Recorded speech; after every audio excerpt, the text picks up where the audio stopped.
dünyanın en eski restoranı olan Botin'e geldik. Mutlaka denemenizi tavsiye ediyorum. Madrid'in kalbi. Buranın bilinmesini çok istemiyorlar. Şu an La Latina'dayız. Göbeğindeyiz. Evet. Ne oldu? Yiyemem ben bunu. Görüntüyle gelen görüntü arasında bir şoka girdim. Madrid'den herkese günaydın. Biz bugün güne klasik bir Madrid kahvaltısıyla başladık. Yani churros'la. İki yerde denedik. Bir tanesi Chocolateria 1902, bir tanesi de şu an oturduğumuz yer Chocolateria San Ginés'teyiz. 1902'de sadece küçük olan, yani şu ince olan churros'lardan söyledik. San Ginés'te de hem küçük hem de şöyle daha büyük olanlardan sipariş ettik. Ben küçük olanları daha çok beğendim açıkçası. Çünkü hem daha çıtır hem daha böyle churros yediğinizi hissediyorsunuz. Büyük olanlarda birazcık daha bizdeki pişi kıvamında. Zaten içini şöyle biraz kameraya doğru çıtırtısı, yani yine tabii ki çıtır ama daha böyle bir hamur yiyormuşsunuz kıvamında. Her zaman da yanında şöyle bir çikolata ile beraber geliyor. Aslında tam çikolata da değil bu. Birazcık daha pudingin sıvı hali gibi düşünebilirsiniz. Onda churrosunuzu şöyle bandırıyorsunuz efendim. Sonra da yiyorsunuz. Şimdi yemeyeyim.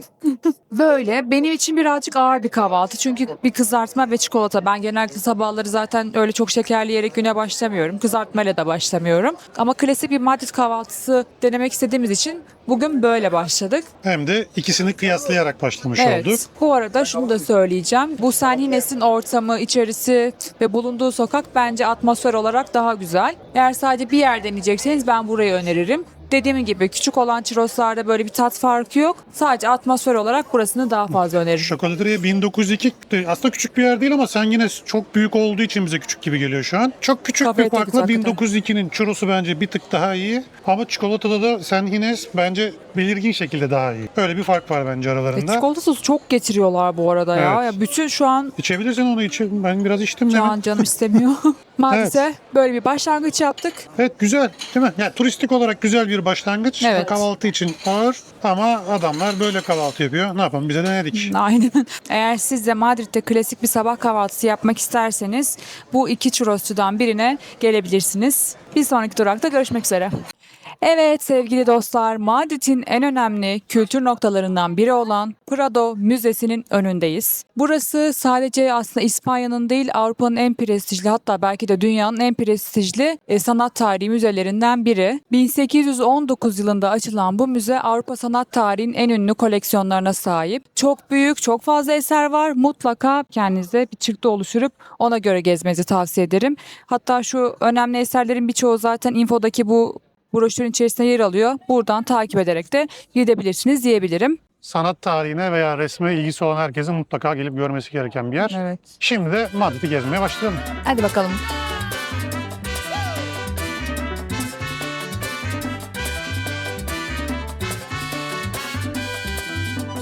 Música, música, música, te traigo música, música, música, música de la República. Ajá.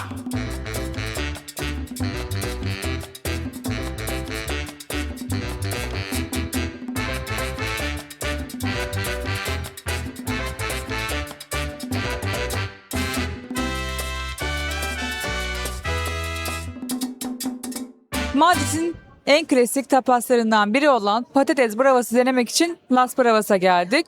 Burası bize en çok tavsiye edilen yerlerden bir tanesiydi ve biz de denedik, oldukça beğendik. Bravas dışında ne yedik? Bu arada Bravas hakkında bilgi vermem gerekirse aslında küp küp doğranmış patatesler ve kızarmış patatesler. Bunun üzerinde de bir sos var. Zaten isminin anlamı da bu sostan geliyor. Bravas aslında böyle kelime anlamıyla cesur demek. Sos da böyle karakteristik acı ve paprikalı bir sos olduğu için Las Bravas demişler. Güzeldi, denedik, beğendik. İçeride turist yoktu, yani yerli turist belki vardır ama genelde hep İspanyollar vardı diyebilirim. Zaten burayı biz hem lokal tavsiyesinden hem internetten araştırarak seçtik. Patates bravası denemek için bence doğru yer. Bence de. Biz bu arada patates bravas dışında burada kızarmış küçük yeşil biberler var ya, onlardan söyledik. Senin favorin. Benim favorim, ben çok severim.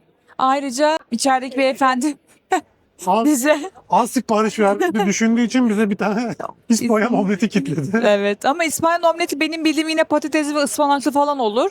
Normal bir omlet şeklinde geldi Patates, açıkçası. yumurta, başka ne var? Başka da bir şey yoktu. Kötü değildi bu arada. Bu arada onu aslında sabah kahvaltı için yenebilir. Çok da güzeldi bence tadı ama baktım 12.30'dan önce açmıyor burası. Zaten İspanya deyince de yani yemek hep geç saatlere kadar olan bir yer. Bunun dışında neler yenilebilir burada? Güzel karides, kalamar işte tabakları vardı ama biz başka yerlerde denemeyi düşündüğümüz için onları burada tercih etmedik. Biz hepsini nokta atışı en iyi yerlerde yiyeceğiz. Evet. Bekleyin. Bekleyin. Daha 2 günümüz var bunun dışında. Lokallerden gelen tavsiyelerle. Lokal kuvvetlerden destek alacağız. Lokal. Tapas barı turu için. Şunu da söyleyeyim. Onu atladım. 4 bira, bir omlet, bir bravas, bir de biber. 37 euro. Bence iyi. Fena Evet. değil. 1000 lira gibi adam başı. Yani ama öyle düşünme. Her şey TL'ye çevirince her şey zaten inanılmaz pahalı oluyor. Yani. Ama sokak da keyifli. Buralar da güzel. Burada çok fazla mekan var bu arada. Bize devam edelim. Madrid'e turluyoruz. Bir sonraki durakta görüşmek üzere. Música, música, música, te traigo música, música, música, música de la República. Ajá.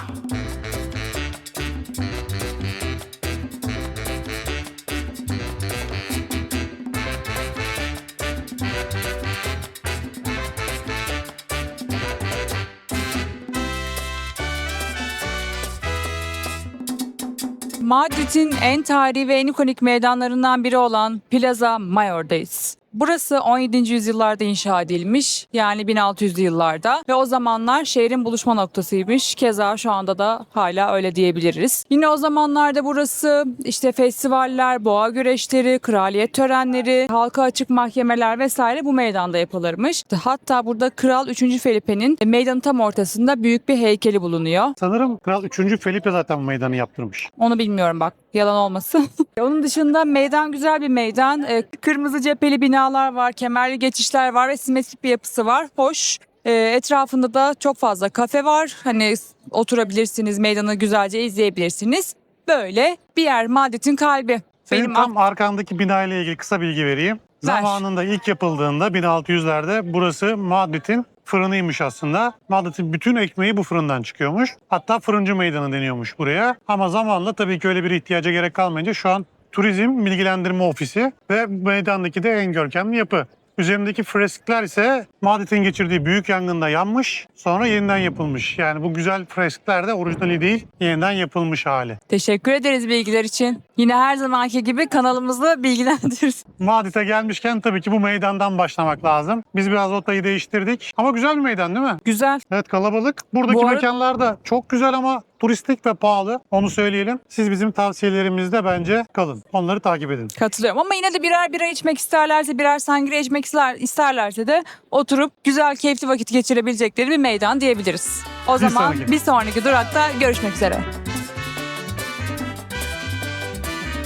Evet, listemizde olan bir diğer tapasçıya geldik. Casa del Abuelo. Burası aslında karides üzerine uzmanlaşmış bir yer diyebilirim. Biz de sarımsaklı karides söyledik güveçte ve gerçekten inanılmaz lezzetliydi. Hani benim son zamanlarda yediğim en iyi karidesti diyebilirim. Çok beğendim. Eğer hani gelirseniz Madrid'e mutlaka denemenizi tavsiye ediyorum. Bir diğer tavsiyem de tek bir böyle tapasçıya gidip ortaya çok fazla şey söyleyip kendinizi doyurmamanız. Yani her yerde böyle güzel olan yerlerde teker teker 3-5 tane değil mi Evet. Ergit'im? Şimdi Las Bravas'a gittik biz sadece patates yemeye. Ama adam ısrarla bize karides ve kalamar satmaya çalıştı. Kabul etmedik çünkü biz karidesi burada Abuelo'da yemek istiyoruz. Kalamarı başka yerde yemek istiyoruz. Hepsinin uzmanlaştığı yerler var. Bunları tek tek bulmaya çalışıyoruz. Bizi takip Ve- ederseniz. Evet. Şu ana kadar da patatesi Bravas'ta, karidesi Abuelo'da yerseniz hiç pişman olmazsınız. Eğer buraya gelirseniz ve burada karides yerseniz mutlaka bu videonun altına yorum yapın. Merak ediyorum çünkü gerçekten deneyiminizi. Ben hiç merak etmiyorum çünkü beğenecekler. Muhtemelen. Beğenmeme ihtimalleri yok. Ekmek bana yedik. Evet, çok güzeldi gerçekten. Hani ben abartmayı gerçekten hiç sevmem ama bu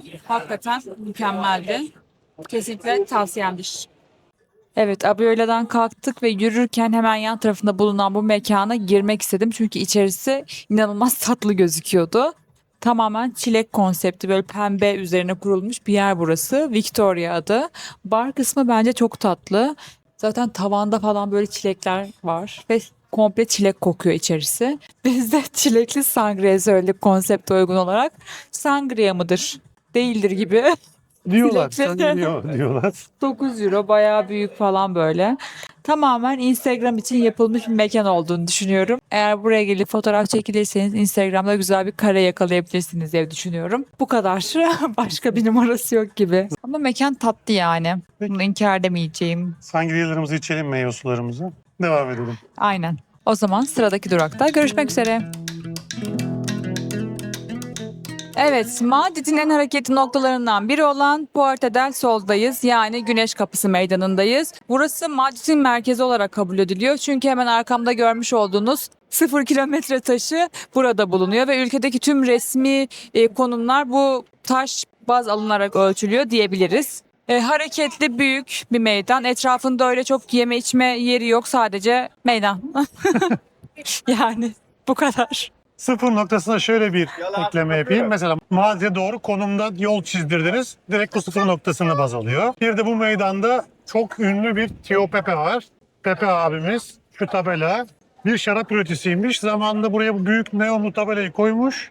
Çok meşhur olmuş ve bugün de hala bu Madrid'in simgelerinden biri kabul ediliyor ve anıt statüsüne alınmış bu tabela. Böyle Değişik. bir bilgi. Evet. Okey. Sıfır noktasına bir kez basarsak Madrid'e bir kez daha yolumuz düşüyormuş. O zaman basalım. Sen de bir bas bakalım. Hadi. Sıfır noktasına bir daha yolumuz düşecek mi?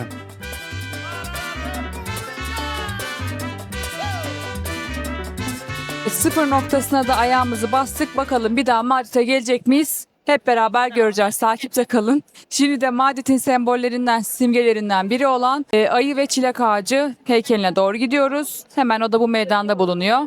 Hadi bakalım oraya doğru gidelim.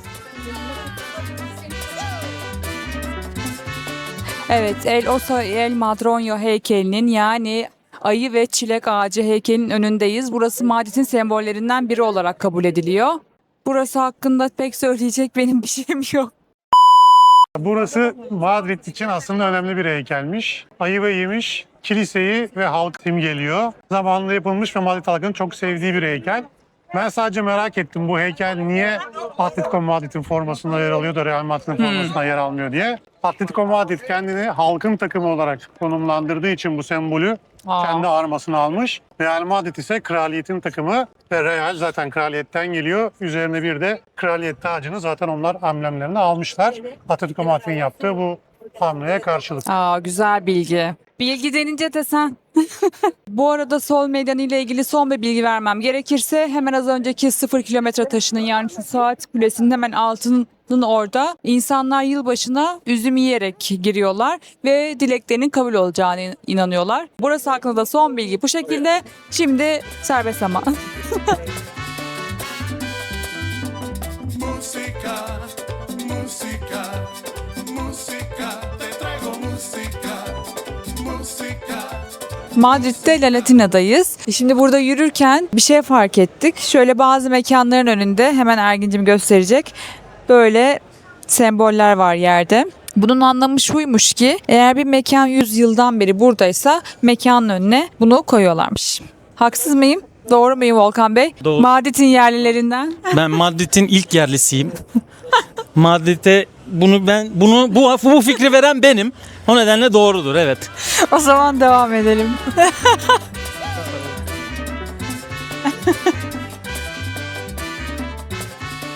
Latina'da böyle sokakları gezerken atmosfer olarak tam böyle İspanya'da, Madrid'de hissedebileceğiniz barlardan birine girdik. İçerinin atmosferi bence bayağı iyi. Ben sevdim. Akşam yemeğinden önce birer içtik. Arkamda görmüş olduğunuz bu boğalar maalesef ki canlıymış. Tam bunun altında oturmuş olduk.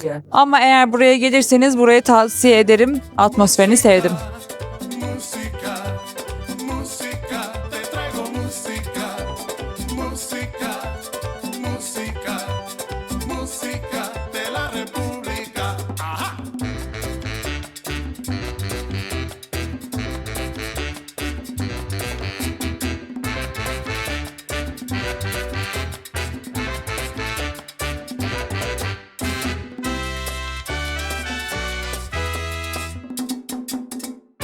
Ben bunu yiyemem. No. Ne oldu? Yiyemem ben bunu. Fransa'dakiler gibi değil bu. Los Caracoles'teyiz. Dilan bu özel soslu salyangozu deneyemedi. Denemeyi ben yapacağım. Görüntü biraz kötü. Şöyle alabiliriz. Ben görüntüden dolayı deneyemedim. Daha önce salyangoz yemişliğim var ama o görüntü beni benden aldı şu an. Deniyorum. Evet. Gereksiz. İnanılmaz dillere destan bir lezzet diyebilir miyiz? Kesinlikle diyemeyiz. Kesinlikle diyemeyiz. O Los zaman Caracoles. deneme yanılmanın gerçekten Evet yani Madrid'deki en iyi salyangozlardı diye araştırırken bulduğum bu mekan en iyisi çıkmadı. Ne yazık ki tabii öneremiyorum. Sos da böyle bayağı tuzlu yoğun bir sos. Olmasa da olur. Ya ben suyuna ekmek bandım. O da mı O olur? da olmadı yani o derece. Yani burayı İspanyol vloglarında çok beğeniyorlardı ama bize salyangoz yemeğe getirdi ama yani nesini neyse. yani 11 yıldır Madrid'de yaşayan bir kişiye bir tavsiyede bulundum. Los Caracoles'e getirdim salyangoz yemeği ve beğenmedik. Yani Olabilir. geldik ama. Geldik. Yani denedik. Burayı da biliyoruz artık. Buraya da biliyorum. Denenmeyecekler listesine. Aldık. Siz Madrid'e gelirsiniz. Madrid'e gelirseniz burayı kesinlikle denemeyin. Peki biz bir sonraki yerde Volkan'ın tavsiye edeceği bir yerde yeni bir tadım yapalım. Sürprizlerimizi bekleyin. Şu an Casa Gerardo'nun önündeyiz. Akşam yemeğimizi burada yaptık. Burası lokallerin geldiği bir yer aslında ve içeride çekim yapmamıza izin vermediler. Buranın bilinmesini çok istemiyorlar. Rezervasyona gerek yok diyemeyeceğim ama rezervasyonu almıyorlar zaten. Genellikle kapıda sıra oluyor ama bugün bizim şansımıza içeride hemen geldiğimizde bir boş masa vardı. Yine burada tapaslayabileceğimiz şeyler yedik. Bir şarap söyledik. Peynir tabağı ve et tabağı söyledik. Hepsi gerçekten çok lezzetliydi. Atmosfer de çok güzeldi. Böyle ben sevdim yani açıkçası. Tam böyle İspanyol tarzı bir akşam yemeği oldu diye. Y la casa de la bachata.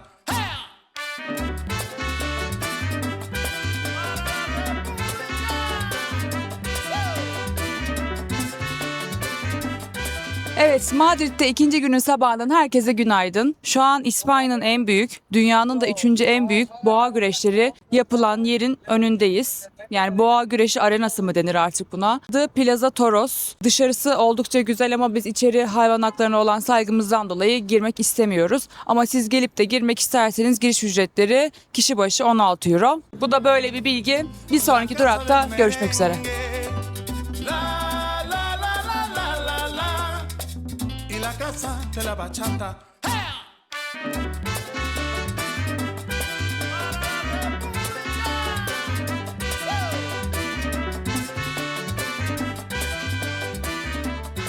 Madrid'in en klasik ve en eski pastanelerinden biri olan El Rio Hono'ya geldik. Burada biz ne söyledik? İkisi de aslında birbirine benziyor. Hamur içerisinde işte şey var. Bir tanesinin içinde pastacı kreması, diğerinde daha böyle krem şanti ve üzeri daha şerbetli gibi bir yapısı. Tuzlu seçenekler de var ama çok gözümüze hitap etmedi açıkçası ve vitrinde yani pastanenin vitrinde tuzlu seçenek yok. Onu ancak menüde görebilirsiniz. Dediğim gibi bize çok tatlı geldiği için kahvaltıda çok fazla tatlı tüketmeyi sevmiyoruz ama siz kahvaltıda tatlı tüketmeyi seviyorsanız burası size uyar. Atmosferi çok güzel bence. Ben atmosferini bayağı sevdim. Bir de burası dışında bir yer daha var. Aynı konsepte yine eski ve orası da çok kalabalık. Önünden geçerken zaten baktık. Ama hemen hemen aynı lezzetler var orada da. Ergin zaten şimdi görüntülerini koyar. Bize hitap etmedi bu kahvaltı. Muhtemelen şimdi buradan kalkınca başka bir yere gidiyor oluruz. Tanesi 3.90. Yani fiyat olarak uygun bu arada. Evet. Tuzlular da o civardaydı. Fiyat olarak yani uygun bir kahvaltı yapmak için bence tercih edilebilir. Evet, 1855'ten beri Madrid merkezde yer alan bir pastane. Dolayısıyla denedik ama çok bizi açmadı. Biz şimdi Ama bence ortam güzel. oradan güzel kahvemizi içelim, devam edelim. Evet, o zaman bir sonraki durakta görüşmek üzere. Madrid'de Mercado San Miguel'deyiz. Burası aslında restoran, tapas bar ve pazar yerinin buluşma noktası gibi bir yer. İçeride çok fazla böyle tam Madrid'e özgü yemekler var. Çeşitli yerlerden alıyorsunuz. Ortada işte barlar var. Oradan da içkinizi alıp oturup yiyorsunuz. Bence her şey çok güzel gözüküyor. Evet, gerçekten burası çok turistik bir yer ve birazcık pahalı. Ama özellikle Madrid'de az gününüz varsa ve böyle her şeyi bir anda yiyeyim çıkayım derseniz burayı tavsiye edebilirim. Bizim 11 yıldan beri burada oturan bir arkadaşımız var. Kendisi buraya daha önce bir kere gelmiş ama bir şey yememiş. Ama zaten lokaller burada takılmıyor. O da aynısını belirtti. Ama Ben bu duruma çok okeyim yani. Sonuçta şehrin göbeğinde olup da böyle turistik bir yer, hani şehrin tanıtımını yapıyor, yemeklerin tanıtımını yapıyor. Hani turistik olmasının bence bir sakıncası yok. Keyifli vakit geçirebileceğiniz bir yer diye düşünüyorum. Biz buradan bir yemeğe gideceğimiz için saat 1'de dünyanın en eski restoranına gideceğimiz için çok bir şey yemedik. Ama yarın gelip burada biraz zaman geçirmeyi düşünüyoruz. Onları da yine yersek çekiyor oluruz mutlaka. Söyleyeceklerim bu kadar sanırım. Her şeyden bahsetmedim. Burası 13. yüzyılda bir kilise olarak aslında inşa edilmiş. Daha sonra 1800'lü yıllarda açık halk pazarına dönüştürülmüş. 2009'da da işte revize edilerek bugünkü halini almış diyebiliriz. Kısacası benim aktaracaklarım burası ile ilgili bu kadar. Böyle. Neyi unuttum? Pardon. Biz bu arada bir şeyler dedim ya. Onlardan bir işte ekmek üstü bir şeydi. Ama asıl değinmek istediğim bir nokta var. Cheesecake. Bir cheesecake yedik.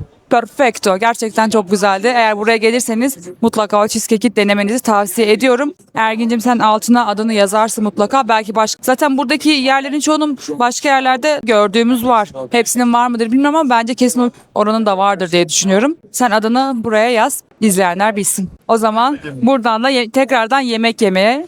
Madrid zaten yeme içmedir yani. O zaman Botin'de görüşmek üzere. Casa del merengue. Evet, Madrid'de ikinci günün öğle yemeği için dünyanın en eski restoranı olan Botin'e geldik. Burası 1725 yılından beri kesintisiz olarak hizmet veren bir yer. Guinness'in kayıtlarına göre en eski restoran olarak burası gözüküyor. Biz de geldik, denedik, beğendik. Buranın en meşhur yemeği aslında baby domuz. Biz onu söyleyemedik. Ama Ergin'cim çektiği görüntülerini buraya koyar mutlaka. Onun yerine kuzu söyledik. Bir tane söyledik ve paylaştık. Yanına da bir tane botin salata söyledik ve şarap. Toplamda işte 60 euro gibi bir şey ödeyeceğiz. Kuzu güzeldi bu arada. Bayağı beğendim. Salata da güzeldi. Şarabı sevmedim çok. Biraz kekremsi geldi bana. Onun dışında atmosfer çok güzel. Ve buraya eğer gelecekseniz mutlaka rezervasyon yaptırmanız gerekiyor. Biz bir ay önce denediğimizde zaten yer bulamadık. Burada yaşayan arkadaşımız sağ olsun Volkan bize rezervasyonu yaptırdı. Bu kadar. Botin'den aktaracaklarımız bu kadar. Rezervasyonsuz gelirlerse bunun için bir kısım masa ayırıyorlar. Evet. Ama kapıda sanırım minimum bir saat bir sıra beklenir rezervasyonsuz. Açken de böyle bir sıra beklenmesi. Ama tabii dünyanın en eski restoranı. İnsan bir gelip burada yemek yemek istiyor. Tuzu da gayet güzel. Fiyatlar bir tık pahalı olmasına rağmen ambiyansı ve yemeği güzel. Ben de beğendim. Ha, biz neden az yedik? Çünkü daha listemizde olan birçok yer var. O yüzden onlara da yer açmak adına bir kuzu söyleyip paylaştık. Yoksa akşam yemeği için gelinecekse çok rahat. Bir kuzu tek bir kişi anca zaten Anca aslında. evet yani Bence iki kişi eğer açsanız 2 kişi paylaşmalık falan bir şey yok yani doymazsınız. Kısacası böyle. O zaman dediğim gibi bir sonraki durakta görüşmek üzere. Merengue. La la la la la la la. Y la casa de la bachata.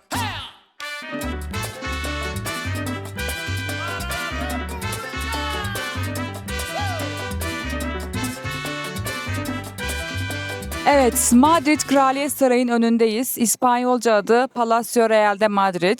Burası Avrupa'nın en büyük kraliyet sarayı. Her ne kadar kral ve ailesi burada yaşamasa da resmi törenler, devlet etkinlikleri gibi süreçlerde burada bulunuyorlar. Yani aslında hala yaşayan bir saray. Ancak halka da açık. Giriş ücreti 12 euro. Biz içeri girmeyeceğiz ama Ergin bugün kontrol etti. Bugün için bilet kalmamış gözüküyor. O yüzden gelir de girmek isterseniz mutlaka önden rezervasyon yapınız. Aslında burası 1700 yıllarda bir kaleymiş. Daha sonrasında işte kale yerine burası inşa ediliyor. Büyük görkemli bir yapı. Yaklaşık içeride 3000 odası var. Kısacası Madrid Kraliyet Sarayı.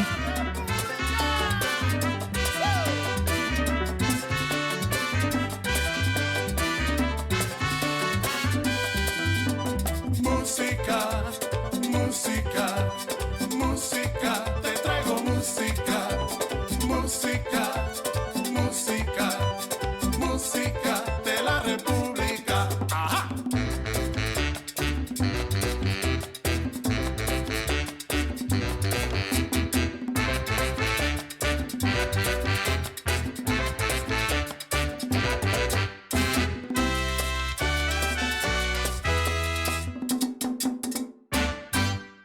tapas turumuzun mantar ayağı için Del Ciampi'ye geldik. Biz içeride mantarımızı yedik ama buraya geldiğinizde mantarı denerken özel bir yeme tekniği var. Böylelikle mantarın suyu içinde kalıyor ve beraber yiyebiliyorsunuz. Güzeldi, beğendik. Ne kadar ödemiştik? Mantar 9 euro. Buralarda 3 euro civarı. Sen Miguel Market'in hemen çaprazında tarihi bir yer, yıl kaç diyor? 1964. Gelirseniz buraya mantar yemek isterseniz tavsiyemizdir. Kalamar denemek için, daha doğrusu ekmek arası kalamar denemek için La Campana'ya geldik. Şimdi aldık, 4,50 verdik ve bayağı büyük bir performans. Ben denedim, gayet de beğendim. Tam bir fiyat performans diyebilir miyiz? Ve 4,50 TL'de ne kadar yapıyor? 220-230 lira falan Bence yapıyor. çok iyi. 250 olsun hadi. 250 liraya böyle bir bu kadar dolu bir kalamar porsiyonu mümkün değil. Gayet de doyarsın bence yani bununla. Biz daha 10 gün önce Kadıköy'de yediğimiz kalamara 750 lira verdik porsiyona. Çok kötüydü. Onun bende bir fotoğrafı var, buraya koyarım.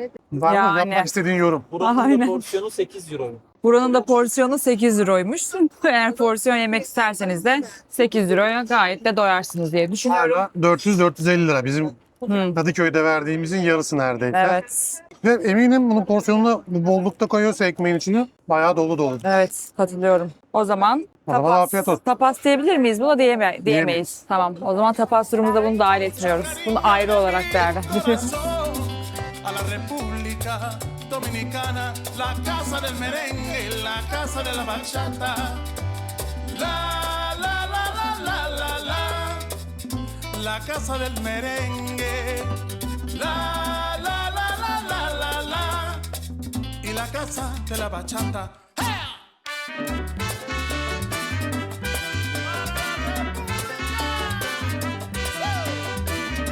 Evet, Madrid'de tapas turumuza hız kesmeden devam ediyoruz. Sıradaki durağımız Casa Toni. Biz şimdi buradan çıktık ve buranın spesiyeli olan kokoreç ve işkembe yedik. Gayet lezzetliydi. Tabii başka şeyler de yedik ama buranın spesiyeli bunlar. Burası öğlen 12:20 ile 16'ya kadar. Daha sonrasında kapanıyor, bir ara veriyor. Akşam içinde 7.30'da tekrar açılıyor. Biz tam 7.30'da buradaydık ve içeri girer girmez içerisi doldu. Şimdi çıktık ve dışarıda da oldukça sıra var. Buraya gelirseniz tam bir İspanyol tarzı tapas yemek isterseniz geleceğiniz adreslerden bir tanesi Casa Toni. Bir sonraki tapas durağında görüşmek üzere. Pardon. Bir ipucu vermeyi unuttum. İsminde tapas olan yerler genellikle turist tuzağı oluyor. O yüzden tapas değil de kasa yazan yerleri tercih ederseniz daha lokal yerlere gitmiş olursunuz. Bunu da böyle söylemiş olayım. Yani Casa Toni, Toni'nin evi. Dün gittiğimiz Casa Abuelo, Abuelo'nun evi. Buralar daha geleneksel Madrid tapasları için uygun yerler. Evet, Madrid'de La Venencia'dayız. Burası sadece lokallerin takıldığı bir bar diyebiliriz aslında. Biz içeride Terez diye İspanyollara özgü bir içki var. Bu da şaraptan bir önceki faz olarak adlandırılıyor ama onun da yine çeşitleri var. Alkol oranı giderek artıyor. Güzeldi bence, ben sevdim. Hafif böyle baharatlı bir tadı var.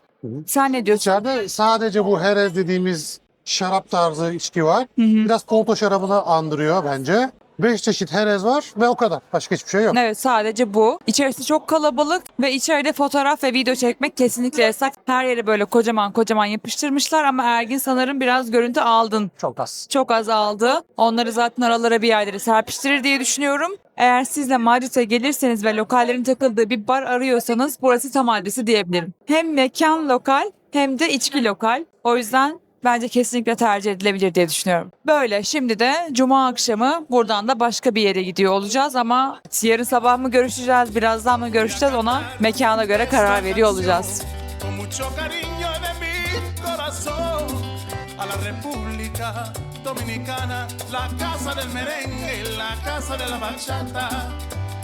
La la la la la la la, la casa del merengue. La la la la la la la, y la casa de la bachata.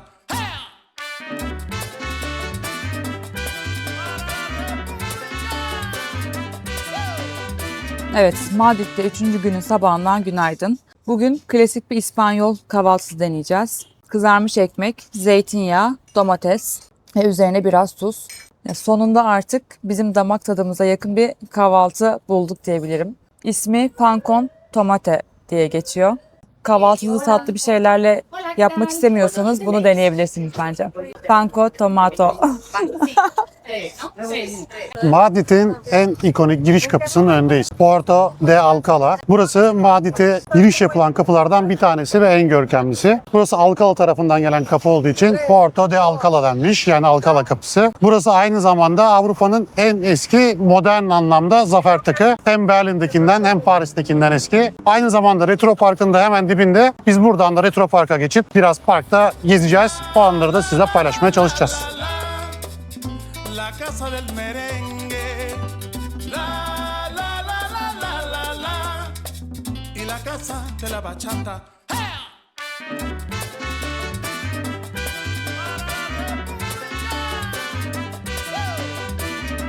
Madrid'in meşhur parkı Retro'dayız. Şu an hava çok güzel ve burası çok kalabalık. Park da oldukça büyük ve yeşil. Özellikle böyle güzel havalarda şehrin içerisinde böyle bir park olması bence mükemmel bir şey. Yani bizim İstanbul'da en çok ihtiyaç duyduğumuz şeylerden biri bu maalesef. Metro ile gelmek isterseniz zaten hemen Retro durağıydı değil mi burada? Retro durağında inip 5 dakikada buraya gelebilirsiniz. Çok güzel, çok keyifli. Benim parkla ilgili aktaracağım bir şey var mı? Senin vereceğin bir bilgi. Buraya gelin. Burası güzel bir park. Gelin oturun çimlerde bir şeyler yapın. Kafanıza göre takılın ya, burası böyle. Eğer içki içmeyi planlıyorsanız dikkat edin. Polis görürse cezası var. Bak, önemli bir bilgi yani bence. Bunu bilmiyordum. Peki bir nedeni var mı? Sokakta içki içmek yasak İspanya'da. Ha, öyle mi? Cezası 600 euro. Oo, pahalıymış gerçekten. Bak, ben hep şey diyordum, buraya geliriz işte bir şeyler alır içeriz falan. Öyle bir şey Ya yokmuş. içiliyor. Herkes Ama içiyor. kafeler falan oralarda var. İçiliyor, evet. Tamam, biz Ama zaten... yani normalde aslında geliyor, herkes içiyor tabii normal olarak. Ama polis geçerken saklıyorsun. O da görmemiş oluyor falan filan. Herkes oyun oynuyor yani aslında. Anladım. Ama yine de dikkat etmek lazım. Duydunuz. O zaman bir sonraki durakta görüşmek üzere. La casa del merengue, la la la la la la la, y la casa de la bachata.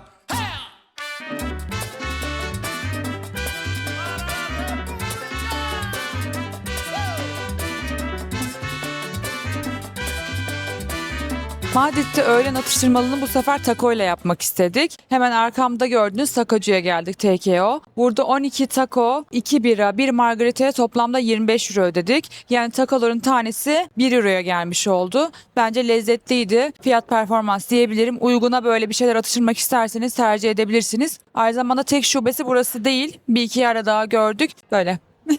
Bir sonraki durakta görüşmek üzere.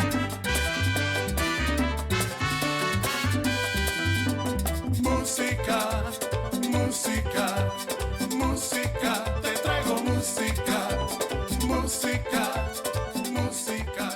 Evet, şu anda Sala Ekiz'in önündeyiz. Burası içeride film izleyip aynı zamanda bir şeyler içebileceğiniz tatlı bir mekan. Yazın belki çok tercih edilmeyebilir ama kış aylarında Madrid'e gelirseniz de böyle bar tarzı bir yer, tatlı bir yer arıyorsanız bence kesinlikle deneyebilirsiniz burayı. Burada burası eski bir sinema. Hala da sinema olan bir bölümü var. Seanslar yazıyor arkanda zaten. Ama içerideki alan da güzel. Evet, çok tatlı gözüküyordu. Ama hava çok sıcak olduğu için biz vaktimizi burada değerlendirmek istemiyoruz. Sadece geldiğinizde görmek isterseniz diye size de göstermek istedik.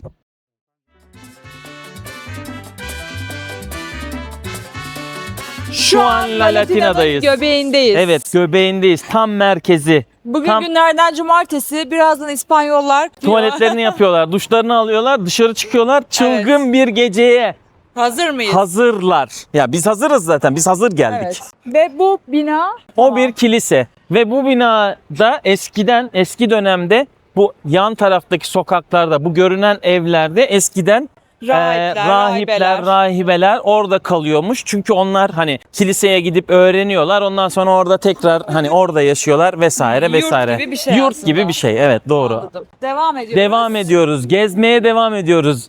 Bizi takip edeceksiniz. Like'lar, yorumlar, onlar bunlar hepsine ihtiyacımız var. Bu yorumları beğenen, abone olan, yorum yapan herkes Madrid'e geliyorsa beni buluyor. Ben gezdireceğim. Ben tur rehberi oluyorum o insanlar için. Telefon numaram 3. Telefon numaram 3. 3'e basıyorsun, ben çıkıyorum direkt. 1 belediye başkanı, 2 kral, 3 de ben.